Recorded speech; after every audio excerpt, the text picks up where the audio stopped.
I got so much motherfucking design on right now. Bring it down, bring it down, make it come. I got 3 whole thoughts on the block. Bitches on my line, and you know.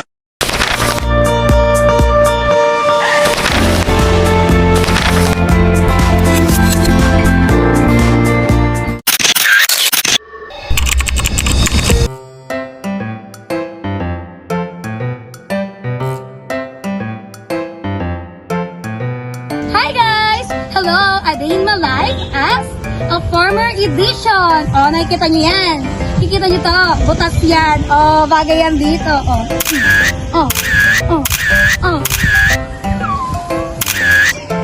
Okay, ayan. Susubukan natin maging farmer for today.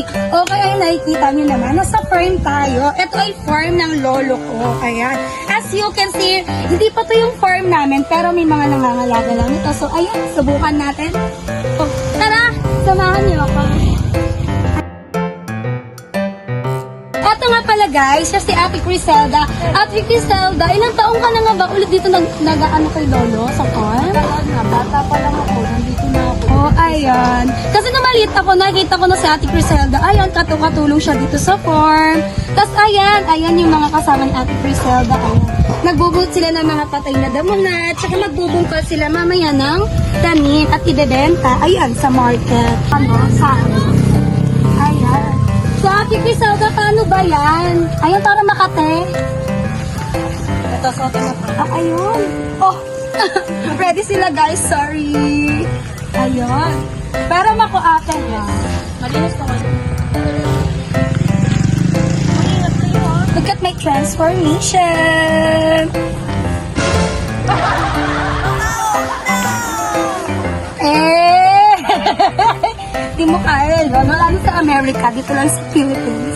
So, we will get some dried. Ganito, yung mga hindi kailangan na halaman, dapat alisin para hindi This na one naaagaw too.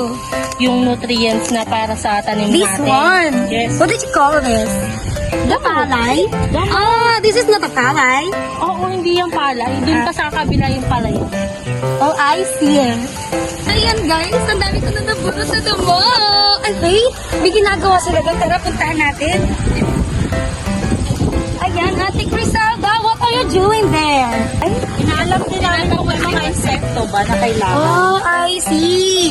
Bakit pag may insekto, ma-affect ba nun yung tanim? Yes po. Papayan.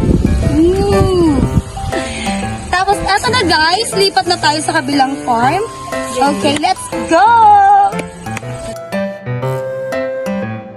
Hello guys, pupunta naman tayo sa kabilang farm namin. As you can see, ayan, malawak talaga yung farm namin dito.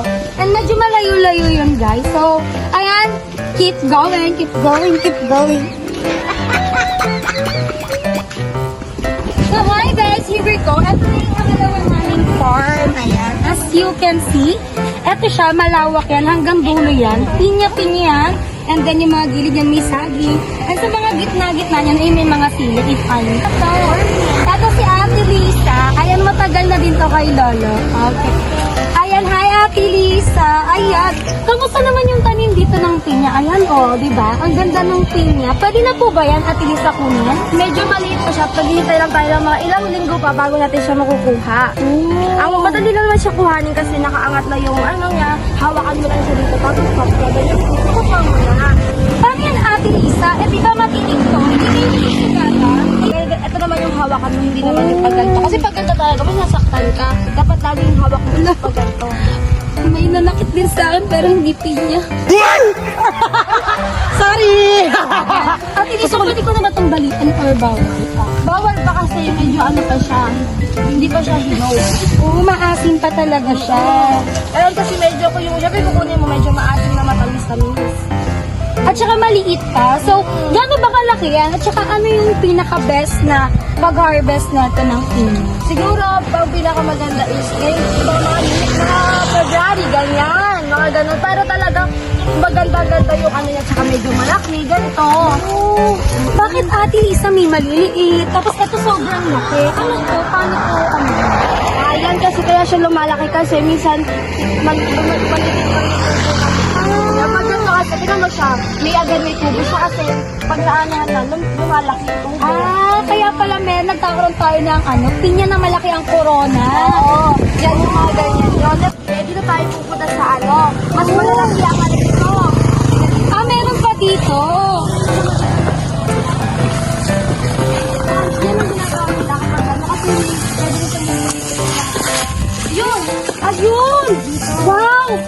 Bakit ang laki niyan? Ba't ang daming corona tas ang laki? Kasi siya, magkadikit siya. Parang pinyang kambal. Kung tawagin. Pag kinain ko ba yan, kambal din yung anak ko? Pwede. Ay, natin. Wala, I just wanna try it. Kasi wala akong boyfriend. Oh my God. Kaya malalaki ang dito, oh. Magkaiba tayo dito. Bakit po dito malalaki, Ate Lisa? Tapos yung maliliit. Kasi maganda yung lupa dito. Kaya maganda ang magtanim din dito. Ay, by the way, Ate Lisa, ano ang best time sa pag-harvest at pagpa-plant ng pinya? Kasi di ba may May best time. Ang dito, hindi siya maganda pag nangyari malapit na magpasko. Ay, tulad nito, wala siya masyadong bunga kasi nga magpapasko na. kaya mahal. Oo, nagmamahal yung pinya. Mas siya pag bago kunyari mga September, bilis silang kasi medyo pag init yun na medyo So, by sizing yan, Ate Lisa, kunyari, ibibenta mo sa market, magkano yung range yung maliit sa palaki? depende sa timbang kasi yun eh. Kunyari kung 1 kilo lang yung ganun niya, siguro mga nasa 100, ganon. Kasi sa amin kasi, mababa lang na siguro mga 90, ganon. Pero kasi, syempre sa market, mahal na yun kasi pero sila. Kami kasi, 80, 90, ganon lang yung benta namin sa mga maliliit. Tapos malaki, ganon din. So guys, ayan na. Pumunta kayo dito sa farm namin, located to sa Kaong. Ayan. Bilan nyo yung mga farmers namin para mas makatipid kayo. Ayan. And then pupunta na tayo sa kabila.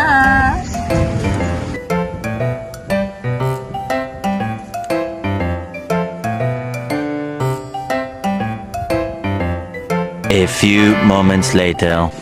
Look guys, marami nagtitinda dito. Ngayon lang ako nakakita na nagtitinda dito sa lugar na ito. Ayan, hello ate. Ayan ate, ano po ito? Ano po ito? Kayo po nagtatanim or dinideliver lang po dito? Dinideliver lang po dito. Ayan ate, ano naman ito?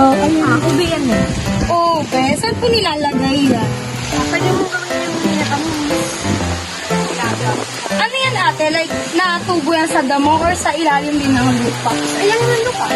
Kayo po nag-harvest o deliver lang? Dinideliver lang ko sa akin. Ayan, bumili kayo dito. Ayan, marami silang tinda dito. Fresh na fresh talaga. At ano pangalan mo? Rosalinda. Ayan si Ate Rosalinda. Dalawin si Ate Rosalinda dito. Thank you so much po.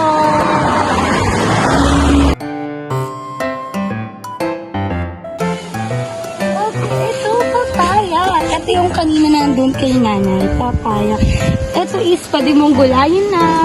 Pag uminog, magiging prutas na siya. Tapos pwede mo siya i-blender, i-dessert, lagyan ng milk. And by the way, this one, ayan, talbos ng kamote ayot ata to. Ginugulay to guys. Tapos pwede din siya sa drinks. Pwede mo siyang i-blender din with milk. And hindi lang to yung papaya namin. Meron pa tayo. This one, look. Sobrang kasi ng lupa. Ito yung pinaka-favorite niya na lupa. Kasi sobrang ganda ng lupa dito.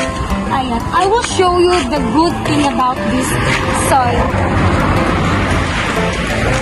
Ito naman, may mga tanim pa kami dito na papaya. Ito para yun. Ayan. The good thing about this, masaya dito sa Philippines, talagang fresh air, lalo na pag nandito ka sa mga tanim. Tingnan nyo naman. Ayan, ang lawak na. Sobrang ganda.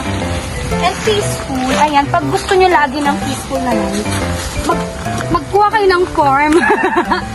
Magkita mo lang there. Ayan, look. We have papaya over here. Over there, rather. Ayan, meron pa dito maliliit na pinya. Ito, bagong tanim lang na papaya. And we have the banana. Hindi kasi season ng banana right now, kaya ganito siya siguro. Okay, diba? Ayan. Eto guys. Ayan oh. Diba? Sobrang fresh. Ang lalaki nila. Talaga nakakalagaan dito. Ayan, wala si Ate Melinda eh. Si Ate Melinda yung nangangalaga dito. Baka nandun siya sa kubo, nagpapahinga kasi since mainit na. Eto guys, ayan.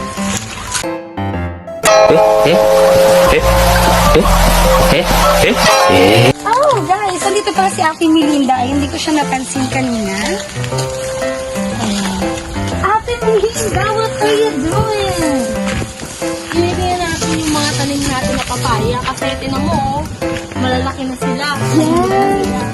Ate Melinda, paano malalaman kapag hinog na yung papaya? Malalaman mo hinog na yung papaya pagka meron na siyang nagdidilaw-dilaw na siya sa part na ganito at pa-orange na sa buong yung green niya. Pwede na siyang harvest. Take a look over there. Ate Melinda, what is this one? Bakit may color white? Dagdagan ng papaya. Ano yan? Hinog na pag may ganyan or hindi? Hindi pa, pero ito ang pahinog na. Ganito ang pahinog na. Meron na siyang yellow na spot dito. So, papunta na yan sa taas. Pahinog na siya sa part na yan. Pwede na ba gunahin to or hindi? Kung gusto mo, medyo hinog yung gulay na gusto mo. Hindi pwede na to. Pero yung mas magandang igulay is yung ganito. Green pa siya. Green na green pa. Talaga guys, kapag ito, di ba Ate Melinda, this papaya is para sa tinola?